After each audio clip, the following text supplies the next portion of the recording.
G'day, this is Chris Savage from Our Real Ministries in Australia, welcoming you to this session of the book of Isaiah. This has been taken from Dr. Arnold Fruchtenbaum's commentary on the book of Isaiah. He is the head or the founder of Our Real Ministries worldwide.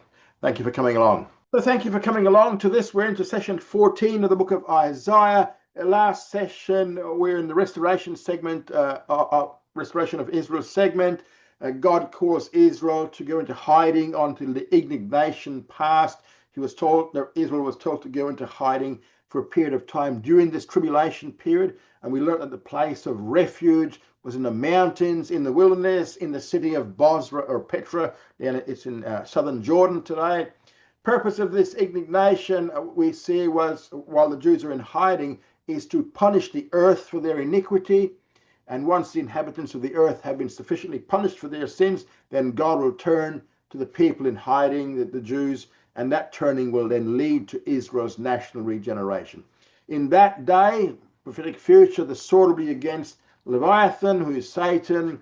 In that day, Israel will become a fruitful vineyard, watered and kept by God. All of God's punishments against Israel have been tempered by mercy. Otherwise, they would not have survived, but he has tempered his punishment against them. We also learned that dispersion was part of God's punishment, but it was tempered again by measure for the purpose of pointing out Israel's sin. And by means of these punishments, Israel's sins will be purged, and by means of the tribulation judgments, Israel will turn to the Lord and be regenerated. And now we're going to kick off now in the devastation of Babylon in chapter 27, verses 10 to 11. It says, "For the fortified city is solitary, a habitation deserted and forsaken, like the wilderness. There shall the calf feed, and there shall he lie down, and consume the branches thereof. When the boughs thereof are withered, they shall be broken off. The women shall come and set them on fire. For it is a people of no understanding. Therefore, he that made them will not have compassion upon them, and he that formed them will show them no favor." Now, begins in verse 10 with a reference to a specific city. It's an unnamed city that is seen as standing desolate. Now, some scholars teach that this verse refers to Jerusalem. Others suggest Samaria. However, as the book of Isaiah continues, it's going to become, or it becomes clear, that this is Babylon. This fortified city will be desolate and left like a wilderness. It'll be good only for animal feeding. Now, verse 11 further compares this devastated city with dry branches that are used for fires. The city belonged to a people without understanding about the God of all creation. And for that reason, God will have no compassion on them and will show them no favor. Now, this contrasts with Israel's regathering in verses 12 to 13. "And it shall come to pass in that day that Jehovah will beat off its fruit from the flood of the river unto the brook of Egypt. And you shall be gathered one by one, O you children of Israel." Now, here in verse 12, come to pass in that day, prophetic future, Israel will be regathered or gathered into all the promised land. Israel will live from the Euphrates River in the north to the brook of Egypt in the south. Now, for the first time in all Jewish history, the Jews will own and dwell in all of the promised land. Not only will all the boundaries of the land be inhabited, but also every Jew will be regathered one by one. The emphasis is that they'll be regathered one by one until no Jew is left outside the land. This is the second worldwide regathering in faith in preparation for blessing, specifically the blessing of the Messianic kingdom. Remember, the first worldwide regathering was in unbelief, in preparation for the judgment of the tribulation. And then in verse 13 it says, "It shall come to pass in that day that a great trumpet shall be blown, and they shall come that were ready to perish in the land of Assyria, and they that were outcast in the land of Egypt, and they shall worship Jehovah in the holy mountain at Jerusalem." So here in verse 13, the regathering is from all over the world, but in particular, the regathering will be from the midst of nations that were once Israel's enemies. The Jews still living in Egypt and the Jews living in what was Assyria will be brought out of there. Assyria is northern Iraq today. A great trumpet shall be blown. Now, this is a signal for the final regathering and restoration. They will be regathered to worship Jehovah in the holy mountain in the millennial Jerusalem. The Jews still living in Egypt and the Jews still living in Assyria, present-day northern Iraq, will be brought out, and they will be regathered to worship Jehovah on the holy mountain in the millennial Jerusalem. Now, Isaiah 27:13 is cited in Matthew 24:31. Matthew 24:31 says this, "And he shall send forth his angels with a great sound of a trumpet, and they shall gather together his elect from the four winds, from one end of heaven to the other." This verse here clearly shows us that Israel's final restoration will follow the second coming of the Messiah. The motivation will not merely be Zionism, as is true today, but also the desire to worship the God of Israel as a believing people. Exactly what they will become becomes clearer as we move through subsequent segments of Isaiah. Exactly what they'll believe, become clearer as we move through. Now, coming to a section called the Oracles called forth by the crisis of the 14th year of Hezekiah. And this is going to go from chapter 28 into chapter 35. This is the eighth major segment of the book of Isaiah. The crisis itself is detailed in chapters 36 to 39, which is the ninth major section of the book. Now, chapter 28 to 35 are concerned with some prophecies or oracles which were called forth by that crisis. Now, another name for this segment is the book of Woes, W-O-E-S, because that becomes a key word in this eighth segment of Isaiah the prophet. Out of that crisis come these woes. Now, what exactly was the crisis? Well, got to go back into chapters 7 to 12 in the book of Emmanuel. Remember King Ahaz? Ahaz chose not to trust God to get him out of a situation, but he opted to get help from the Assyrians. The Assyrians did help. They did as he wished. Assyria came and they destroyed the two kingdoms of Syria and Israel, the northern kingdom of Israel and Syria. Now, Syria and Israel both ceased to exist as independent states, and Ahaz was relieved of his troublesome neighbors. But then the Assyrian Empire continued southward into Judah and destroyed quite a number of cities, 46 actually. However, the Assyrian king Tiglath-Pileser III did not stop there, but subsequently claimed and held dominion over Ahaz's kingdom, King Ahaz's kingdom. And he demanded higher taxes. At that point, the nation of Judah became subservient to the Assyrian Empire. For the rest of the reign of Ahaz and for the first 14 years of King Hezekiah, who was his son, Judah was subservient to Assyria. This is just a little bit of background for you here. Now, in the 14th year, a crisis occurred in Hezekiah's government. The crisis occurred because there were two forces in his government. We had the pro-Egyptian and the pro-Assyrian party. Pro-Assyrian party was led by Isaiah the prophet. And Isaiah said that based upon God's prophecies, Judah should not rebel against the Assyrian because this was part of God's divine judgment against his father Ahaz. On the other hand, there were others who were anti-Isaiah and anti-Assyria, who wished to join with Egypt in a revolt against the Assyrians. Finally, King Hezekiah, in one of the few lapses of faith we have recorded in his life, finally opted against Isaiah and joined with the pro-Egyptian party in his government. And along with Egypt and some Philistine cities, he led the rebellion against Assyria. Isaiah will have very harsh words towards this covenant with Egypt. This will be a covenant of failure. Rather than helping Judah, it will lead to the destruction of Judah. Now, at the same time, because Isaiah is dealing with a covenant in his own day, a covenant with Egypt that will lead to the devastation of Judah, he begins to deal with another covenant from a different time, which is going to have a similar result. All right, let's kick off into it. Now, this future covenant is a covenant with the one we'll know as the Antichrist, and this is the covenant that begins the Great Tribulation. This covenant with the Antichrist will result in the destruction of Israel and the destruction of the entire world. In these chapters, Isaiah deals with two covenants with two similar results. One covenant is with the Antichrist, which we're going to see in chapters 28 and 29, and that will devastate the entire earth during the Great Tribulation. And then there's another covenant with Egypt, which we're going to see when we get to chapters 30 and 31. That will devastate primarily Judah alone. The crisis of the 14th year of Hezekiah brings this covenant with Egypt about.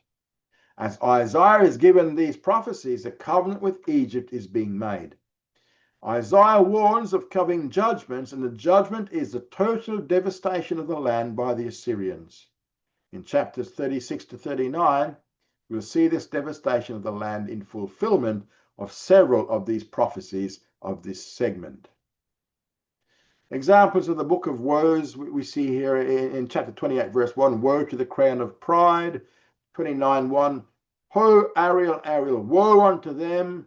And then chapter 30, verse 1, woe to the rebellious children. Chapter 31:1, woe to them that go down to Egypt. 33:1, woe to you that destroy, and you were not destroyed. So that's a couple of examples there of the woe verses we're going to see in this segment of his book.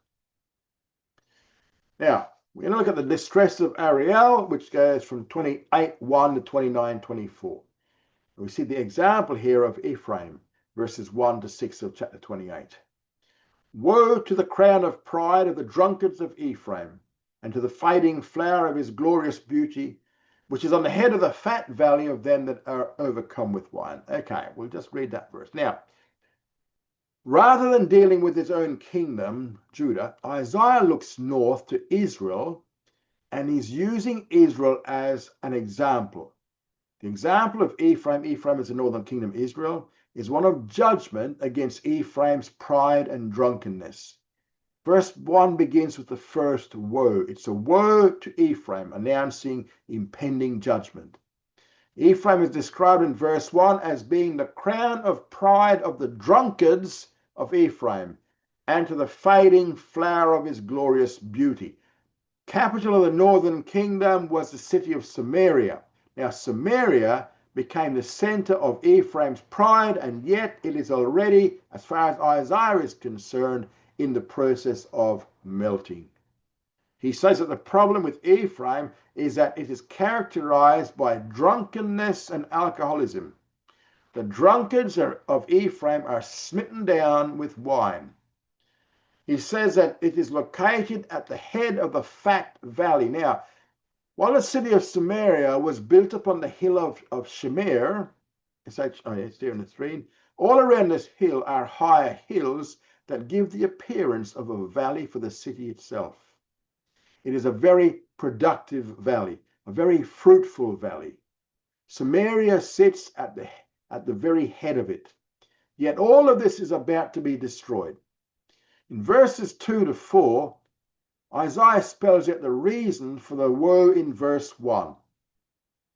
Behold, the Lord has a mighty and strong one. As a tempest of hail, a destroying storm, as a tempest of mighty waters overflowing, will he cast down to the earth with the hand. The crown of pride of the drunkards of Ephraim shall be trodden under foot. Verse 4. And the fading flower of his glorious beauty, which is on the head of the fat valley, shall be as the first ripe fig before the summer, which when he that looks upon it sees, while it is yet in his hand, he eats it up. Okay, what are we talking about here? In verse 2, the reason is the coming storm. This is the word we're talking about. The reason is the coming storm of invasion. Behold, the Lord has a mighty and strong one. That's going to destroy the northern kingdom. The mighty and strong one we know from Isaiah chapter 7 to 12 is the Assyrian Empire. Isaiah used a figure of a coming storm that would cause a flood. It says mighty waters overflowing. That's a common symbol of a military invasion. That's the flood. Hence, the Assyrian Empire would invade Ephraim, northern kingdom of Israel. The crown of pride, Samaria, as well as her drunkards, will be trampled underfoot in verse 3. And in verse 4, the glorious beauty of the fat valley will become like the first ripe fig that is quickly eaten. First ripe fig comes out in June, although the main crop is not until August. The first fig crop is unusually tender and is quickly consumed by the people. In addition, Isaiah is using this illustration to emphasize in this verse the speed of the coming destruction of the northern kingdom by the Assyrians. The destruction will be very fast in general, and particularly fast upon the city of Samaria. Now, as always, there is a remnant who believes. Even in the kingdom of Israel, there was a believing remnant. Assyria did destroy Samaria and the northern kingdom of Israel, which means that verses 1 to 4 were fulfilled.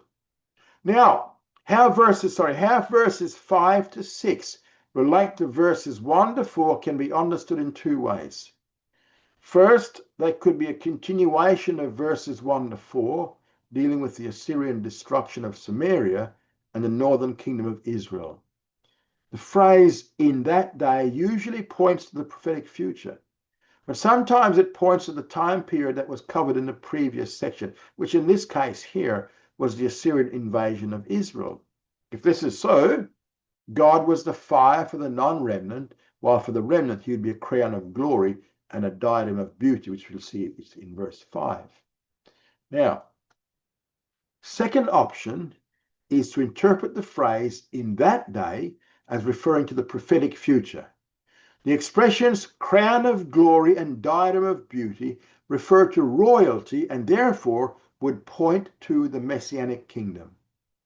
The second interpretation corresponds with the way rabbinic theology understood the passage. The Targum Jonathan refers verses 5 to 6 to the Messianic age. Either of the two ways of interpretation mentioned above could be applied to this verse, but the message of the verse seems to fit better with the conclusion of Armageddon in preparation for the Messianic kingdom. Verses 5 to 6, he spells out the effect upon the remnant, and we're looking at it from the point of view of the Messianic kingdom. In that day will Jehovah of hosts become a crown of glory and a diadem of beauty onto the residue of his people. In that day puts us into the prophetic future. As for the remnant, the coming destruction of Samaria will be a comfort because God's prophecies are still being fulfilled. God is still punishing sin. He will punish the enemy accordingly. For the remnant, the Lord is a crown of glory and a diadem of beauty. However, to the non-remnant, he is a devouring fire and a God that destroys. Verse 6 describes the impact of the invasion in two classes. It says, "A spirit of justice to him that sits in judgment, and strength to them that turn back the battle at the gate." The first class to be affected by the invasion will be the judges. They're the one who sits at the gate in judgment. The second class will be to the soldiers, the army. Now, how does this apply to Judah? We see this in verses 7 to 13.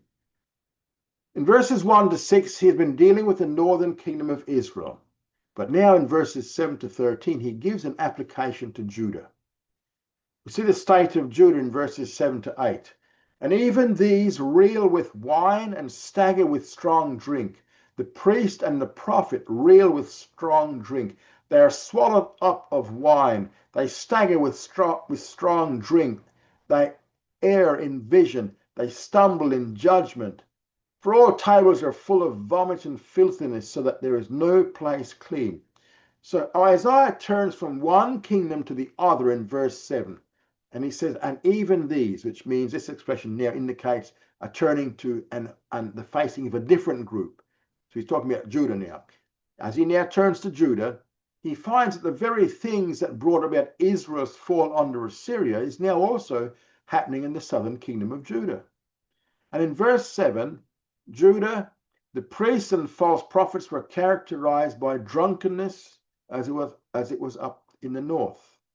They reel with wine and stagger with strong drink. They are so drunk that all of their tables are loaded and covered with vomit. That's verse 8. Isaiah looks over the place where the leaders were drinking and vomiting, and he finds no place that is clean. There's no spot without filth. Totally corrupt. In verses 7 to 8, he finds the very thing that brought about Israel's fall under Assyria is also occurring in Judah. These religious leaders were the ones pushing for an alliance with Egypt to defend against Assyria. Now in verses 9 to 10, we see that the prophet is now mocked. Having spelled out these words of judgment, in particular against the leaders of Judah, these are the ones who are pushing for this covenant with the nation of Egypt. These drunken leaders now turn on Isaiah and begin to mock him. Whom will he teach knowledge? And whom will he make to understand the message? Them that are weaned from the milk and drawn from the breasts? Verses 9 to 10 contain the words of mockery of the leaders of Judah against Isaiah's prophecy. Isaiah is being mocked by the very ones he had just condemned for their drunkenness. In verse 9, the leaders responded and said, "We don't need to be taught anything." They claimed they were not children who required a tutor. We're not babies. In verse 10, it's precept upon precept, precept upon precept, line upon line, line upon line, here a little, there a little. So they begin to mimic Isaiah's message. It is the sound of stammering. These are all in Hebrew one-syllable words. Kizav, lizav, zav, litzav, kav, likav, kav, likav, zer sham, zer sham. So they're mocking Isaiah. What they're doing in drunkenness is that they are stammering out Isaiah's prophecies in repetitious form and mocking him. This is a tone of mockery. They said that Isaiah spoke in another tongue. They claimed that Isaiah was muttering and peeping, and they did not understand what he was saying and kept teasing. In verses 11 to 13, we see the prophet's response here.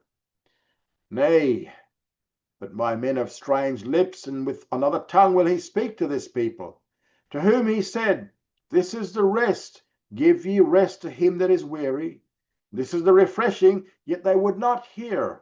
Therefore shall the word of Jehovah be unto them precept upon precept, precept upon precept, line upon line, line upon line, here a little, there a little, that they may go and fall backward and be broken and snared and taken. Isaiah responded to what they said. In essence, they spelled out judgment upon themselves. He said here, with strange or stammering, that's what it means, lips and a strange tongue, I'll speak to this people. Isaiah has just been accused of speaking in words that were not understandable. He was accused of mouthing one-syllable words and stammering. Now Isaiah turns around and says that with a strange tongue, he will speak to this people. The tongue he's referring to is the Assyrian tongue because they did not believe the prophet's message. These guys are destined for captivity. In chapter 30, we'll see that they went ahead and made the covenant with Egypt against Isaiah's warning. And because they did not believe the prophet's message, the Assyrian army will invade. Now, when they hear this new tongue and a language they do not understand, it will sound to them like their own mocking and stammering tongue. It'll be line upon line, precept upon precept, here a little, there a little. The presence of the Assyrian tongue will be a sign of Judah's unbelief. If Judah had believed Isaiah's message, there would not have been any invasion. The Assyrian language would not have been spoken in the land. The presence of the language of the Assyrians in the land will serve as a sign of Judah's unbelief. In verse 12, this is the rest. Give ye rest to him that is weary, and this is the refreshing. Yet they would not hear. Reason for the judgment is their failure to enter into rest. Now, the rest Isaiah is speaking of is obedience to the word of God. They rejected the message of rest, and therefore they'll have no rest, but there will be turmoil in the land. Verse 13 says, Therefore shall the word of Jehovah be unto them precept upon precept, precept upon precept, line upon line, line upon line, here a little, there a little, that they may go and fall backward, and be broken and snared and taken. The result of the judgment is that the word of God will become like an endless series of trivial commandments, precept upon precept, precept upon precept, line upon line, line upon line. It will be turned against them into an endless series of sufferings. So in place of living free and living in rest, Isaiah says in verse 13, they may go and fall backward, they'll be broken, they'll be snared, and they'll be taken. They'll be broken as against a rock, they'll be snared as in a net, they'll be taken as in a trap. Now, Paul quoted these verses in 1 Corinthians 14, verses 20 to 25. We're only going to read verses 20 to 22. Now, often these verses are misquoted in certain circles. The context of Isaiah 28 was that the Assyrian tongue in the land would be a sign of Israel's unbelief. Had Judah believed the message of Isaiah, there would not have been an Assyrian invasion, and they would not have heard the Assyrian language in the land. And when they hear the Assyrian language in Judah, it would be a sign of their unbelief. The presence of that language is a sign of unbelief. Now, here is 1 Corinthians 14, verses 20 to 22. Brethren, be not children in mind, yet in malice be ye babes, but in mind be men.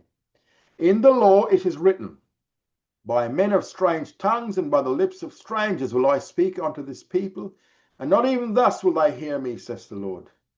Wherefore tongues are for a sign, not to them that believe, but to the unbelieving. But prophesying is for a sign, not to the unbelieving, but to them that believe. Okay, now, notice the way Paul applies these verses to the situation of the church. In verse 20, Paul admonished the readers to act maturely. Corinthians had become like children, preferring the gifts that were more amusing and entertaining over the gifts that were most useful. They showed their carnality and their immaturity by preferring the lesser gifts to the greater gifts. Having given this admonition, Paul dealt with the purpose of tongues and prophecy in relation to the unbeliever in verses 21 and 22. In verse 21, he quoted Isaiah 28, verses 11 to 12. But what he was teaching is often misunderstood.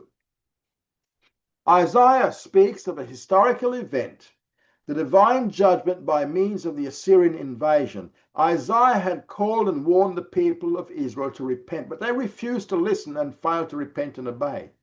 They remained in a state of unbelief of Isaiah's message because Israel remained in unbelief. The judgment God sent was the Assyrian invasion. When the Assyrians came, they spoke their own language. When the Jewish people of Jerusalem heard this foreign language, they knew that they had been invaded. The Assyrian language was a sign that they were in a state of unbelief and disobedience. Isaiah went on to say that Israel would not obey the prophets even then, and indeed they did not. Had Israel obeyed the voice of Isaiah, there would not have been an Assyrian invasion, and the Israelites would not have heard a foreign language being spoken in their land. The tongue of Assyria became a sign to them. This sign was meant not to get them to believe, for even then they did not believe. It was a sign of their unbelief.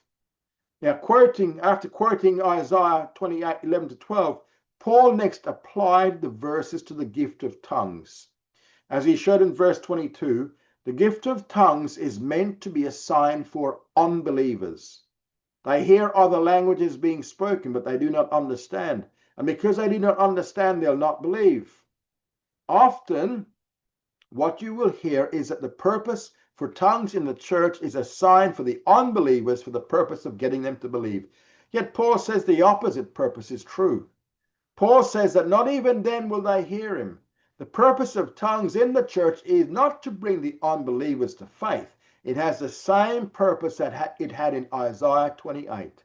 It is a sign to Israel of Jewish unbelief. Why did God bring in the entire church age and this new body of saved Jews and Gentiles together in the church? It was because of the rejection of the Messiahship of Jesus by the nation. When Israel nationally rejected the Messiahship of Jesus, the nation was set aside. Now God says, I'm going to provoke you to jealousy by that which is not a nation, namely the church. The church is composed of both Jews and Gentiles, and they are a distinct body that is different and separate from the nation of Israel. The gifts of the Spirit are uniquely for the church age. When the church is complete, these gifts will cease. One of the more vocal gifts is the speaking of tongues. Notice that the speaking of tongues in the church is a sign of Jewish unbelief. Its purpose is not to bring Jews or any other unbelievers to Christ. Rather, the purpose of tongues is the same as the purpose for a strange language being spoken in Isaiah 28. Tongues are a sign for the existence of a new element, the church. This new element comes into being only because of Jewish national unbelief. Moreover, the existence of tongues in this new body, the church, is a sign of Jewish unbelief. Tongues are not for the purpose of bringing the unbelievers to Christ. Tongues are a sign to the unbelieving. They're a sign of Jewish unbelief. Paul says, and yet for all that they'll not hear me, in verse 21. If Israel had accepted the Messiah, there would have been no church, and none of these gifts would be present.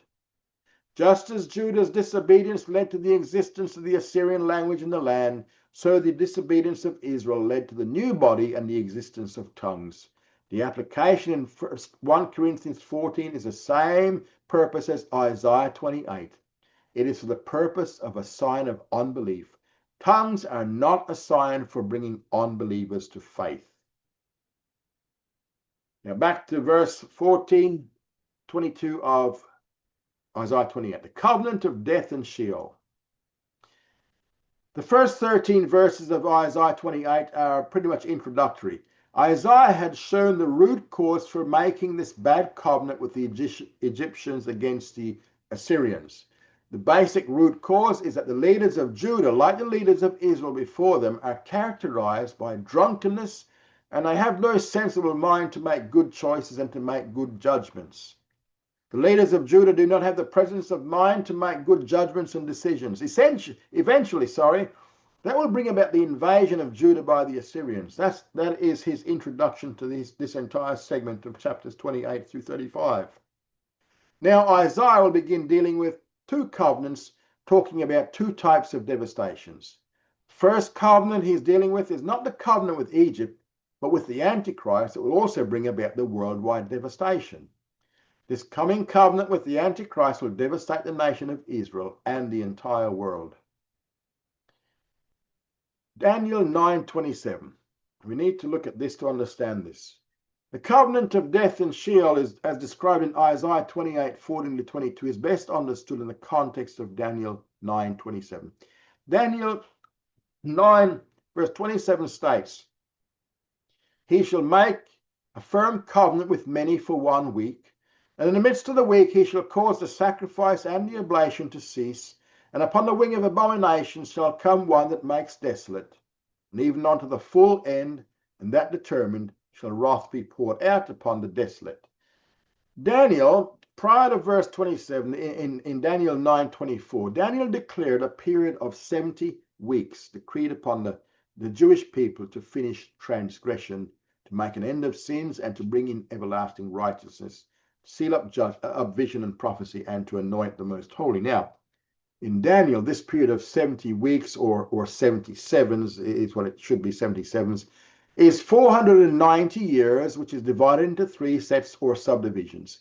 First 7, next 62 sevens, and the last or 70th 7. The last subdivision is the same as the tribulation. Between the second and the last subdivision, there is a gap of time. This gap of time is where we are today, making it necessary to provide a sign that will inaugurate the 70th 7. This sign will be the signing of a covenant. In this verse 27, Daniel declares that the one act that will begin the last 7 years of the 490 years cycle decreed for the Jewish people, the last 7 years, the 70th year, or the 70th 7, begins ticking away with a covenant made between the Antichrist and Israel.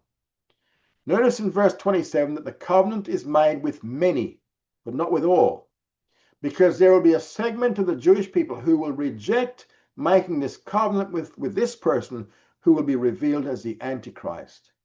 Nevertheless, this covenant is made with the many, so it must include the Jewish leadership. After the covenant is made, the covenant will be broken according to Daniel 9:27.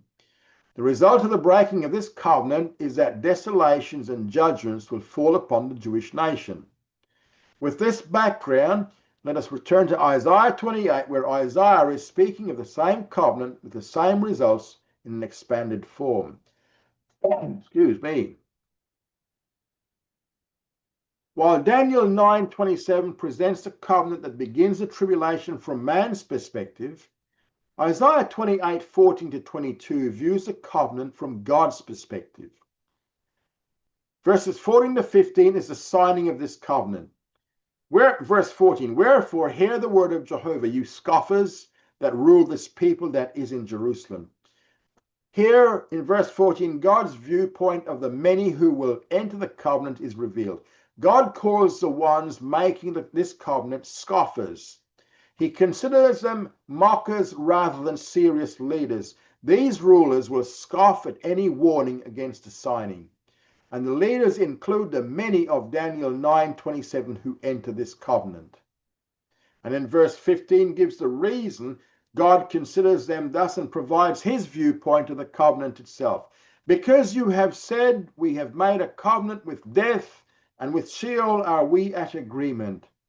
When the overflowing scourge shall pass through, it shall not come up unto us. For we have made lies our refuge, and on the falsehood have we hid ourselves.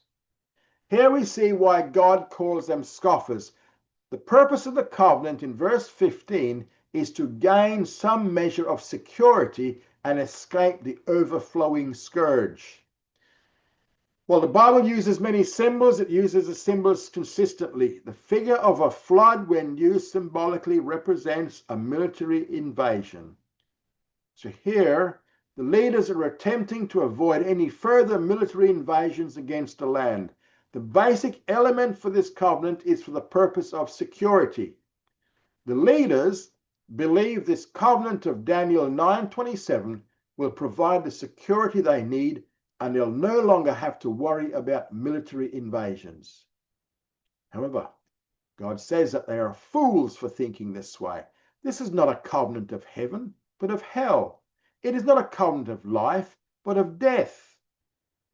A segment will refuse, and here we see this fact again in verse 16. Therefore, thus saith the Lord Jehovah, behold, I lay in Zion for a foundation a stone, a tried stone, a precious cornerstone of sure foundation. He that believes shall not be in haste. The response of the remnant is not security in a covenant, but security in this stone.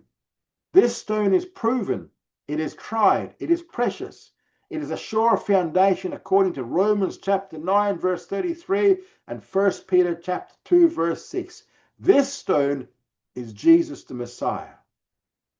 Those who believe will not be in any hurry to line themselves up with this political movement that will lead to the signing of the 7-year covenant with the Antichrist.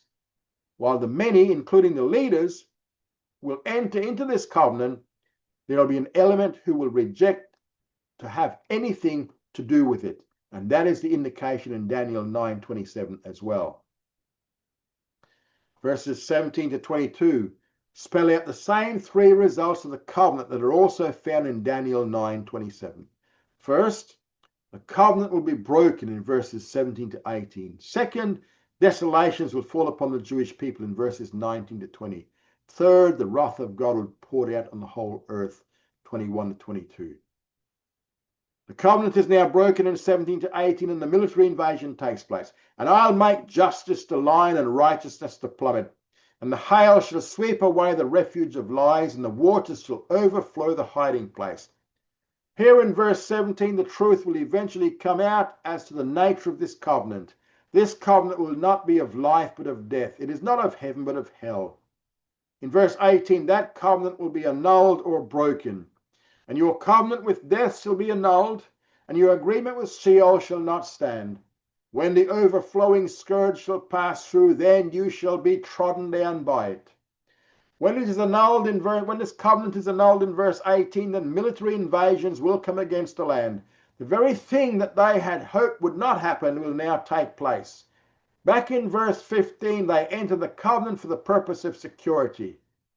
In verse 19 to 22, two results of this covenant are given. Insecurity will be the first. Verse 19, as often as it passes through, it shall take you. For morning by morning shall it pass through, by day and by night, and it shall be naught but terror to understand the message. In verse 19, a military invasion will take place and the overflowing scourge will pass through, the exact opposite of what they had sought with the covenant. In verse 20, for the bed is shorter than that a man can stretch himself on it, and the covering narrower than that he can wrap himself in it. There'll be a total lack of physical comfort. Rather than having security, the Jewish people will have insecurity. This insecurity is pictured as tremendous discomfiture and is illustrated in two ways. It will be like trying to stretch out on a bed that is too short for you. It's like trying to wrap up in a blanket that is too narrow to cover all of you. So in place of security, there will be insecurity. Second result in verse 21 is the wrath of God. For Jehovah will rise up as in Mount Perazim. He'll be wroth as in the valley of Gibeon, that he may do his work, his strange work, and to bring it to pass his act, his strange act. The wrath of God will rise up in judgment as a result of the making of this covenant. Now, Mount Perazim is where David defeated the Philistines in 2 Samuel 5:17-21 and 1 Chronicles 14:18-12. Two events took place in the valley of Gibeon. First of all, David defeated the Philistines a second time in 1 Chronicles 14, verse 13-16. And secondly, Joshua defeated the Canaanites in Joshua 10, 7-10. Now, of the numerous names for the Great Tribulation in Scripture, Isaiah gives us two here in verse 21. First, it is Jehovah's strange work. Second, it is Jehovah's strange act. The reason it is Jehovah's strange work and Jehovah's strange act is verse 22, which gives the third result of this covenant. It's a decree of judgment. It is determined against the entire world. Verse 22 states, now therefore be ye not scoffers, lest your bonds be made strong. For a decree of destruction have I heard from the Lord Jehovah of hosts upon the whole earth. That's why it's a strange act, and that's why it's a strange work. As a result of the making of the covenant in verses 14 and 15, as in Daniel 9:27, a decree of destruction is now passed from the throne of God, a decree of destruction against the entire world that will result in the devastation of the entire world. This decree of destruction is contained in the 7-sealed scroll of Revelation chapters 4 and 5. Because when those 7 seals are broken one by one in the book of Revelation, God's judgment is poured out upon the entire world. By the time the tribulation ends, the earth is in total chaos, desolation and destruction. The tribulation begins with the signing of this covenant. It is not the rapture that begins the tribulation, but rather it is the signing of this covenant that begins the tribulation. The rapture will come some time before the tribulation, but it is not telling us how much time before the tribulation.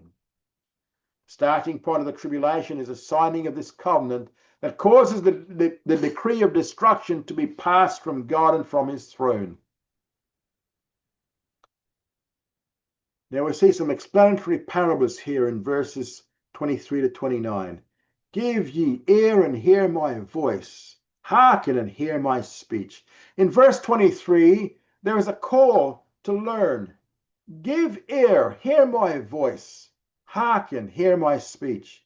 Isaiah calls them together to learn. He calls them together for two parables. These parables show the necessity for the coming judgment. These parables also show why judgment would be tempered with mercy. God's judgment is coming as a result of the covenant, but that judgment will be tempered with mercy. He's going to use a parallel of a farmer's treatment of the land. He'll relate it to God's wisdom in dealing with Israel. The first parable is that of plowing before seeding. in verses 24 to 26. In verse 24, does he that ploughs to sow plough continually? Does he continually open and harrow his ground? Well, the answer is no. Ploughing does not continue forever. In verse 25, when he has levelled the face thereof, does he not cast abroad the fitches and scatter the cummin, and put in the wheat in rows, and the barley in the appointed place, and the spelt in the border thereof? The painful process of ploughing is eventually followed by sowing or planting. That is the state of Israel in verse 26. For his God does instruct him aright, and does teach him. Israel must undergo some painful ploughing. Only then will she be ready for some fruitful sowing or planting. The second parable is that of threshing harshly or lightly in verse 27 to 29. In verse 27, for the fitches are not threshed with a sharp threshing instrument, neither is a cartwheel turned about upon the cummin. But the fitches are beaten out with a staff, and the cummin with a rod. Different kinds of seeds require different kinds of threshing. Some seeds need to be threshed hard, other seeds need to be threshed softly or lightly. In verse 28, bread grain is ground, for he will not be always threshing it. And though the wheel of his cart and his horses scatter it, he does not grind it. So threshing is necessary, but it does not last forever. So is God's dealing with Israel in verse 29. This also comes forth from Jehovah of hosts, who is wonderful in counsel and excellent in wisdom. Israel will be threshed according to her need, but it will not last forever. Notice that this also comes from Jehovah, who is wonderful in counsel and excellent in wisdom. Where have we heard that before? These words come from Isaiah chapter 9, verse 6. Notice how often these words are always in reference to God and not to a man. Now, having given these two parables why judgment is necessary on the one hand, but promising that judgment will be tempered by mercy, he continues in chapter 29 to deal with the crop, with the threshing and with the ploughing that will give way to sowing. This is where we'll leave it for this session. Thank you for coming along. Study hard, grow strong. Remember, we'll have these up onto our Aral Ministries Australia YouTube channel within the next 36 hours. Thank you for coming along.